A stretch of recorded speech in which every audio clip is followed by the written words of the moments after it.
Hi, everybody. Thanks for joining me for another edition of the podcast. Look at my guests. Let's count them. 1, 2, 3, 4, 5, 6, 7, 8, 9, 10. 10. There's 10 of you. How do you guys like all being together? Good. Everybody like it? Yes. Yeah? What do you like the best? Being with the house. The house? Being with family. Very nice. Spending time with each other. Say again? Spending time with each other. Really? Does it get kind of crazy? Sometimes. Crazy good or crazy crazy? Crazy good. Really? So what happens when you want some privacy? Especially you. You're the oldest. He go right in that room where he just was. Yeah, you find it somewhere in Room here, or right? the garage. Huh? The room or the garage. Okay.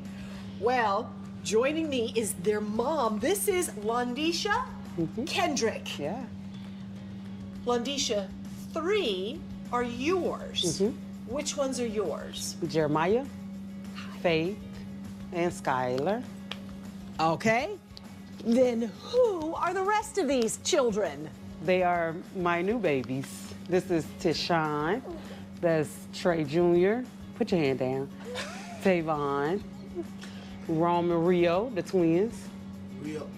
Rio, Rome. Jamar, and Knox. Tell me. You think it's funny when mom forgets everybody's names, Mix right? the twins up. How in the world did this come about?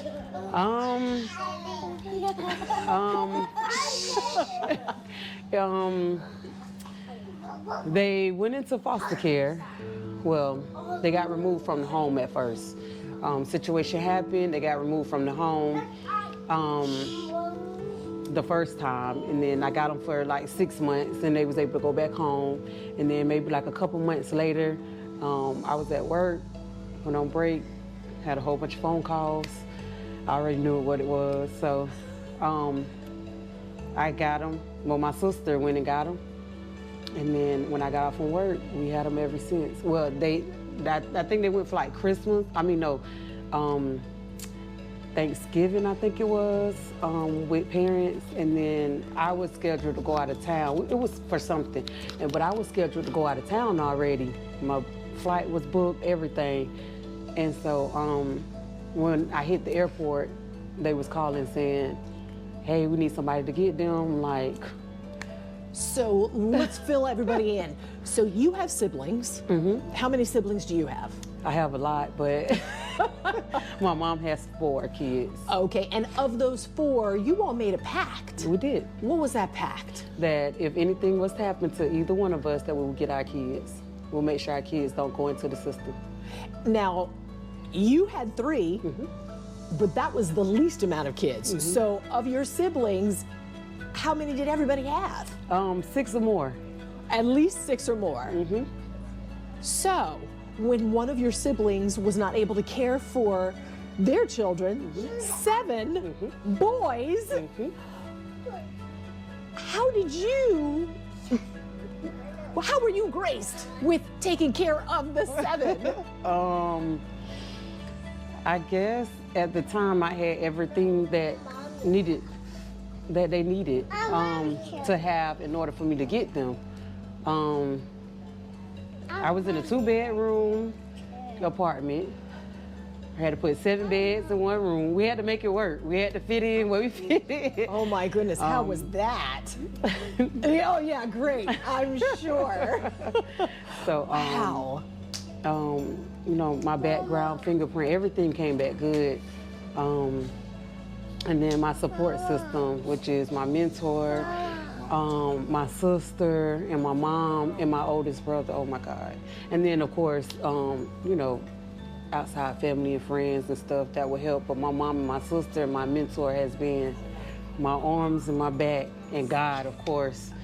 But yeah, and my brother, he, you know, he has his own family and stuff, but he steps in when he can. Yeah. Aw. Yep. how, but after the kids arrived, you were able to move into a much bigger home. So this home has how many bedrooms? 5 bedrooms, 3.5 baths. Which is much more comfortable, right? Are there still things that you need in this home for these guys? Yes. Their beds are from when they first came. So beds, I know furniture, the house is not fully furnished because we came from a little apartment. So a lot of the stuff that was there, I just had to throw it away. So we just basically just being, when God blessed, we just would just take it. So furniture, and then they getting big, they growing out their clothes and shoes. But the house, just their beds and furniture and stuff. So you, every time we've done stories on you on TV news, and every time we see you, you just look so joyful, especially the day that you adopted everyone. Tell us about that. It was joyful. I'm thankful. I'm grateful. It's been almost 2 years. It's been almost 2 years, so it was kind of a, not so much of a fight, but it was a balance up in the air. We didn't know what was going to happen, what was going to go on. And other family members did step up. They wanted to take some of the kids, but not everybody could stay together. Yeah. And so I promised my brother and their mom that I would keep them together. So if they can't take all 7, they can't have none. When you realized that all 7 were coming here, what was that thought process? I was like, oh, I'm not gonna have a life anymore. But mom and my sister said, oh, yes, you are. Yeah. No. You're still young. You got this. So I was like, okay, well, let's go. And I trust them. My mentor, she was like, oh yeah, you got it. You got it. We got your back. Let's go. All right, let's go. We've been rolling ever since. Now the youngest is 2. You have 2 2-year-olds. 2 2-year-olds. And the oldest is 13. 13. And what are the ages in between? We have 13, 12, 9, 8, 6, 5, 2 3-year-olds, and 2 2-year-olds. And are the 2-year-olds, they're still in the process of potty training? She's fully potty trained. Okay. The baby, he's in the process. He's trying to get it. How do you do this? Well, with my sister. Yeah? That's downstairs. I should have brought her up here, but yeah, she. Mentally, how do you do this? Praying. Praying and I write, I journal. I journal a lot, and then having my mentor and my sisters to talk to, and just people to talk to. Yeah. We're gonna let them go downstairs, and then we're gonna finish talking. All right. Okay, guys, thank you so much for All right, coming and see y'all letting us hang out later. with you. We won't take long, promise. She just want her phone. She's fine. So, was it a challenge for the kids to come here and realize this is their new home? It With was you? some kind of, well, not with me because they was used to me. They wasn't really used to like being around me as much, but they knew who I was and stuff like that. But we had some challenges, but with like a couple of the boys, but we got it. We got them some help, some counseling and stuff like that. But as far as them adjusting, they loved it. Yeah. Do you mind me asking what the circumstances were that their parents, your siblings, couldn't take care of them? Something happened in the home, and then they got removed. Okay. And then they was giving them, they had to go buy certain stuff, and then I guess life be lifing. So, Yeah. all 3 of us talked, and we just came up to an agreement. Okay, the boys are they're level-headed, their minds are good, they're doing good in school, their placement was good. So we talked about it before everything happened, and so all 3 of us agreed. When I say 3, mom, dad, and me, we agreed upon, okay, this is what we'll do. Okay. just to keep them all together and go from there. I am still floored. This is your full-time job. It is. You don't have time for anything else. I do when my sister them free. When they're free and they can free me. They do, my mom and my sister, they often say, and my niece, they often, hey, you need time.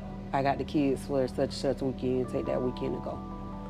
So. And that's your downtime. Mm-hmm. And then, of course, I have them on a schedule, so I have time when they're down for a nap.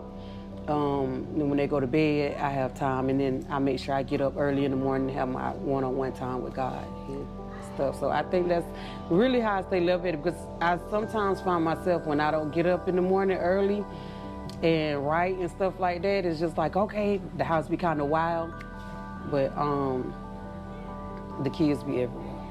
But that time allows you to focus. It does, and get my head together. Okay, God, you gotta guide us, lead me, you know, on what to do. And once I do that, it'll be a breeze during the day. And the process of, was it a very fast process because you all are family? With adoption, it was. Adoption? It surprised them how fast it moved, how fast everything was getting approved. It was getting approved like this. That's how I knew, once again, it was a God move, because it moved so fast. It was shocking. Even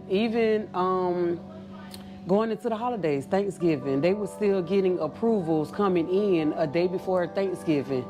Yeah, usually when everybody is off, they was getting approvals coming in. So yeah, it moved really fast. And so how were the holidays, the first holidays that you all my had God. together? I can truly say this was the best holidays we had. I really can't stand on that. Christmas was amazing. Thanksgiving was amazing. It was just different. It was different. It was different. Even with my mom and her kids, all of us was up under one roof. Majority of the grandkids was here, and we just played a lot of games. We usually don't do that, but yeah, we played a lot of games, and we just had so much fun. Yeah. Is there anything for people who are considering adopting, anything that you would do differently, or tell people, hey, make sure you understand this going into it? Mm-hmm. Because once the papers are signed, it's a real thing. Yeah. Mm-hmm. I think the most important thing is to get to know the kids. And once you know the kids and you watch them, because I pay attention to all my kids, and I know if something wrong, they don't say anything. And once you do that, I think it's fine, it's easy, because you'll know them. And then opening up and they just need love and How care. did you get to know them? How did you individually get to know each of them? I had to sit and watch.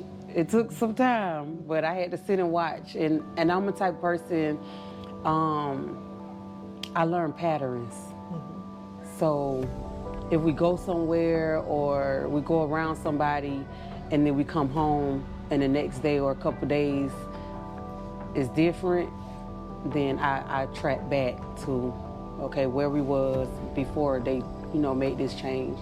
And some days I just sit there and just watch them. I watch them play. I listen. So, I think it just come natural with mother, I guess. I don't know. What is your day like with them? What is the routine? Get up in the mornings at 7. Well, I get up. Depends on when God wake me up, but I be up way before them, some hours before them. My alarm is set to 7. Get the older 6 up. They get dressed. They go off. They say their prayers together. That's important for you. We had to build up to that. So now I be in my room and I hear them, God, and everybody repeats. So I'm like, oh, they got it. So they say their prayers. They go off to the bus stop. I have a little time in between then with the smaller kids, get them up, take them down. We go eat breakfast.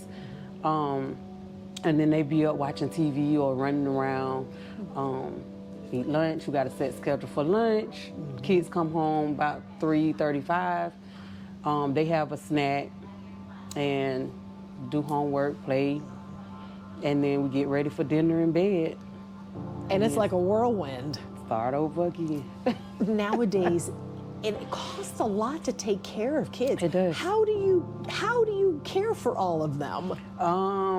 I do get some help with assistance. And then, of course, family, like I say, support. And then I still get the money for adoption. I get that.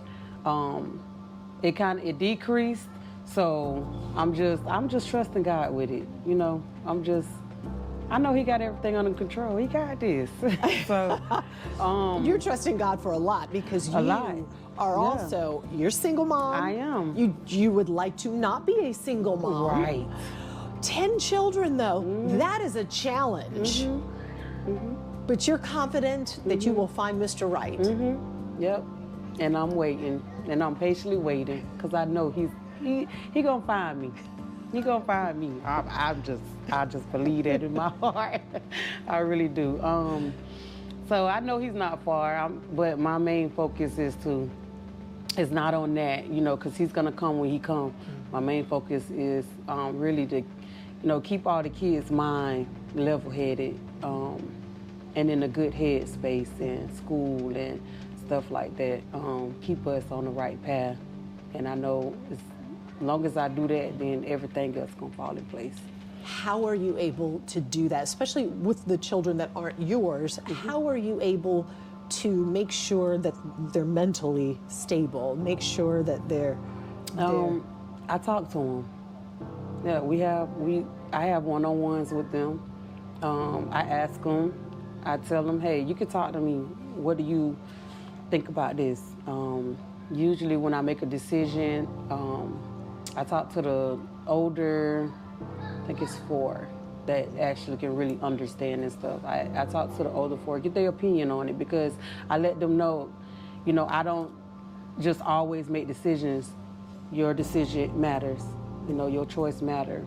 How do you feel about this? How do you feel about this person? How do you feel about us going, or, you know, stuff like that. I let them have an opinion on stuff too. So I don't just say, hey, we doing this, we doing that, and this, that, and they be uncomfortable, or they, you know, and I tell them, and but it's not much that they don't like, or they just happy kids, and they just, I don't know. I think that's what makes it easy too, because they're good kids. They're respectful, they're helpful. Sometimes you be like, please, just, I'm okay. But it's always, Mama, you okay? You need anything? Mama, can I cook you breakfast? Mama, can I this, can I that? They're so sweet. Did you say they can cook? Who can cook? The older 2 boys. Okay. And then Faith, she be trying to cook, so I get in there. And how old is she? She's 8. 8. So when I'm cooking dinner, she'll come, Mommy, can I help you? So I help her, I let her help me in the kitchen. Tishan, which is 13, he like, Mama, I can cook eggs and stuff. I'm like, I don't know. He's like, Mama, trust me. I'm like, all right. But it's like they understand and they see that this is a big task for you. So they're trying to do what they can. Yep. They help out a lot. Yep, they help out a lot. Have they expressed to you how they feel about being with everyone, or that they may want to leave? I have talked to them, asked them how did they feel about the situation and stuff, and they like, no, we want to stay. And I'm like, why? They like, because it's good here. Like, we love our school, you know, we love the big house, we love how we're being treated and stuff like that. And they just, you know, it feels good to be here. It's free, they can be kids, I guess. But yeah, like people like, they be telling people, oh, we play in the house. You're like, oh, my mama wouldn't let us play in the house. I'm like, this big old house, what can they do? Like, so we have ice cream. We have little dates like in the house and stuff. You've dedicated your life to them. Yeah, yep. And they deserve it. They deserve it. You know, they went through a lot. And I promised them when I first got them that I would show them things that they never seen. I would give them things they never had. I would protect them with everything in me, just like I protect my three. I would be open to them. I would love them. I would care for them. And it's been like that ever since. And they like, okay, I think in the beginning they were just like, okay, and I'm like, just let me show you, I got you. I promise you, I got you. And I guess when they let them guards down, they just like, all right, mama, mama, mama, mama. I'm like, all right. I told my mentor, I said, I'm changing my name. From mama? I'm changing my name. She like, girl, what you gonna change? I don't know, but I'm changing my name. Cause that's all you hear all day. Yeah. Mama, mama, mama, mama, mama. Sometimes I'm like, okay, wait, they don't want nothing.